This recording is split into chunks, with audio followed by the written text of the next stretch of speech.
What's up mga kakosa? This is Jester welcoming you to the Baklang Canal Show.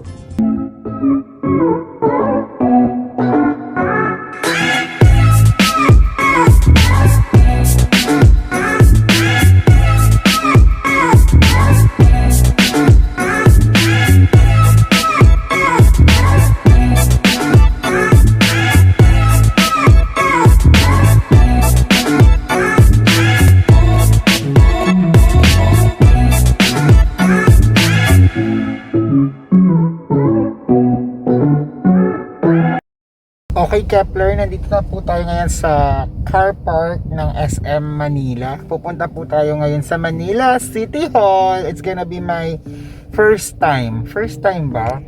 Oh, I think first time ko to. Or kung hindi man, siguro second. Hindi ko na maalala, pero like, ang alam ko di pa ako nakakapasok sa loob ng City Hall. So first time ko na lang makakapasok. Ganito pa, kukunin ko yung lisensya kung nakumpis ka. So, let's go. Tignan natin kung ano mangyayari. Sana walang problema. Sana mabilis ko lang makuha yung lisensya ko. Kasi may isa pa akong aasikasuhin. Nagpapakuha yung nanay ko ng voter's certificate. Eh, hindi ko naman pwede siyang papuntahin. So, ako na rin po ang gagawa nun. Dahil isa akong mabuting anak. Yay! Alright, so, let's go mga kakosa. Let's do this. Ito po yung violation ticket natin. Kung ano po, ikikwento ko, alam nyo naman na nung Sunday, nung dumaan po ako sa Loton, hindi ko po napansin yung sign ng lane para sa mga jeep. Tapos iba pala yung lane para sa mga car. So napadaan ako kasi wala namang mga jeep dahil naka-quarantine, 'di ba? So doon ako napadaan, kaya ayun. So ngayon kukunin na po natin yung lisensya ko bilang parusa. So let's go.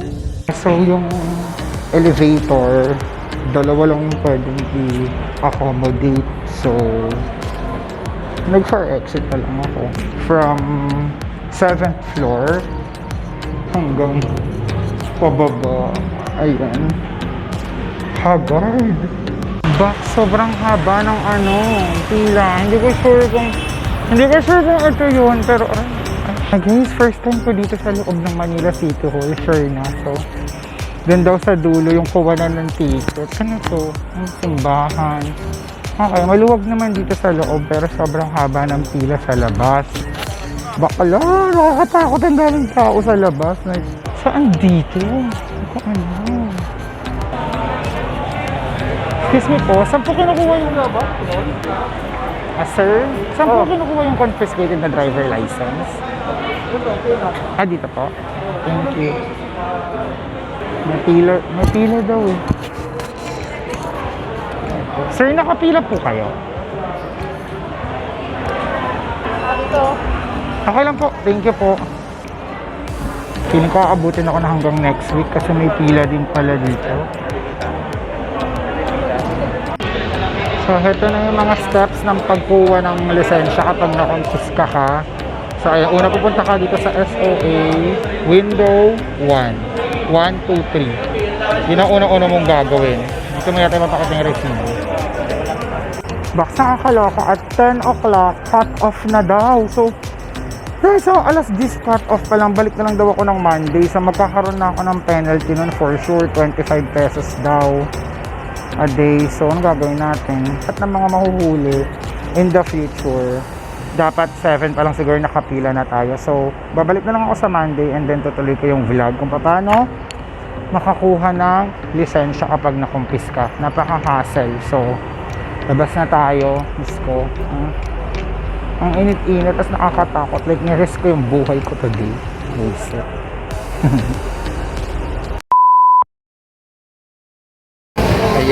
Ayan ang mga hakbang sa pagtapos ng lisensya. It's my second day today. Huli po ng lisensya nyo. Una pupunta kayo sa window 1, yung SO1 na yan. Bibigyan niyo po yung ticket mo. Tapos maghihintay na tayo. Tatawagin daw po tayo. So ito po, ganito po maging isang marangal na Pilipino. Kunin mo yung lisensya mo dahil nagkamali. Diba? Napakabait kong Filipino citizen. Alam mo, sumusunod ako sa bata.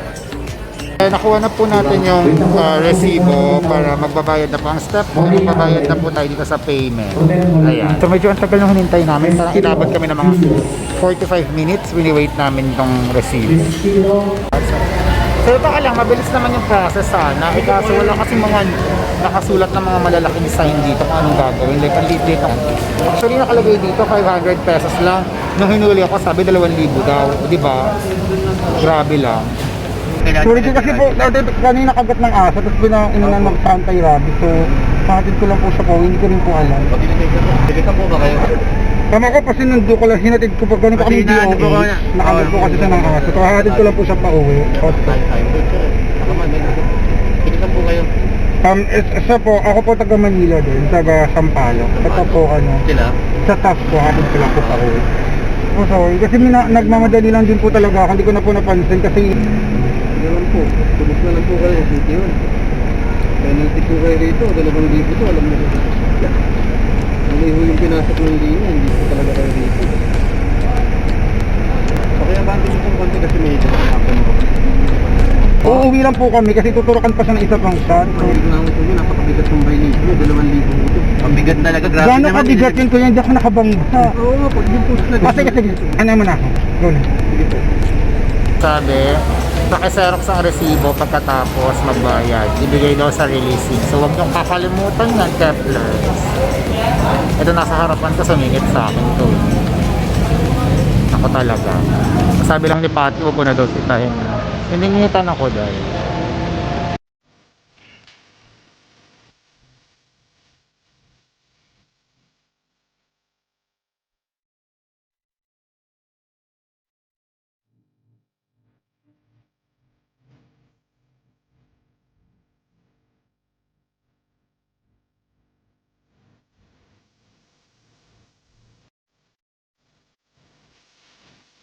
Nakuha po natin ang resibo.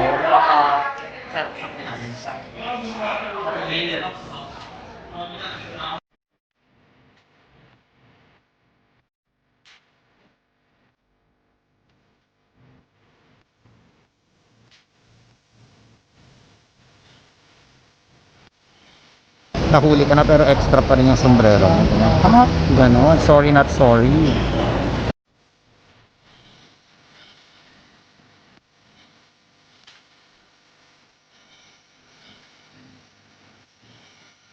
So, naipasa na po natin sa releasing yung resibo. Hintay na lang po tayo tawagin para makuha yung resibo natin. Yung lisensya natin. Okay, so hinihintay na lang po natin ngayon ang pagtawag sa pangalan. Ibibigay na po yung lisensya ko sa wakas. Ayan, guys. Sana meron kayong natutunan sa natutunan ko na disobedience to signs. Sumunod po tayo minsan sa mga signs. Kung nakikita na po natin yung signs, sundin po natin. Pero ako kasi hindi ko nakita talaga. Minsan pala nasa harapan na natin yung mga signs, hindi pa natin napapansin. So ito po, na-violate natin yung mga hindi naman dapat ma-violate na batas. Ganyan, ano na, benta-benta ng damit sa loob habang may naghihintay ng mga tao dito, sis. Paano? Ay, tignan mo na nagtatawag sa amin, pero go. Come on, sige, yan, online selling tayo ng mga damit-damit sa loob. Nakakaloka. Habang naghihintay po kami, no, tama po yan. Hinihintay ko yung window 5 kasi doon magre-releasing. Pero mukhang busy sila sa pagbibenta ng mga damit sa loob. Kaya, sige, wait lang po tayo. Nakakahiya naman sa kanila, mga hindi pa nakamask. Ano po yan? Maganda po yan, mga minamahal namin Manileño. Nakamahan ako, guys. Reneo de la Cruz,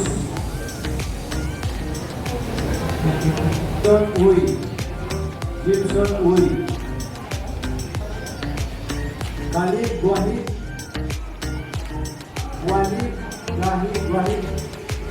Po Wandra, Rodolfo Wandra, ng lisensya na hindi akin. George Pela, Rayan Reyes, DJ Torres, DJ Cortez. Yung po mga nakatayo, pakiupo lang po tayo sa papakante na po. Paalala po tayo magdikit-dikit ha. Social distancing po tayo.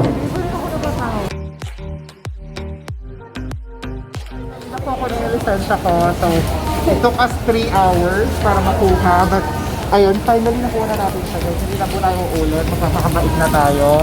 Lagi na po natin titignan na importante yung mga signs ha. Huwag po natin minsan binabaliwala at dapat kasi tayo sa pagmamaneho at do the right thing. Kapag nahuli, pakumpis nyo. Kasi kagaya na nangyari sa akin ngayon na 2,000 yung hinihingi sa akin ng enforcer pero 500 lang pala yung violation ko, diba? So, ilang Kepler is a lesson learned for me and I'll see you in my next vlog.